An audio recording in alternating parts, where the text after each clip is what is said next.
भाई लोगो आज हम रैम चैलेंज करने वाले हैं। देखते हैं कौन सा रैम पूरा कर पाए, कहाँ तक जाता है और कहाँ पे जाके रुक जाता है। हम लोग देखेंगे आज।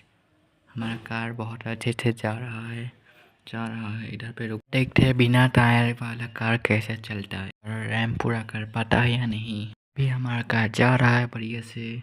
देखते हैं कहाँ पे जाके ये भी रुकता है, यहाँ वहीं पे रुकता है यार। अभी भी इधर पे आके रुक। रैम को पूरा कर पाते हैं नहीं। पहला वाला ये वाला राउंड हमने देखने वाला है, ये वाला रैम्स पूरा कर पाता है नहीं पता है। तो इसके जैसा आरजीबी कलर का बाइक देखने को मिल जाएगा।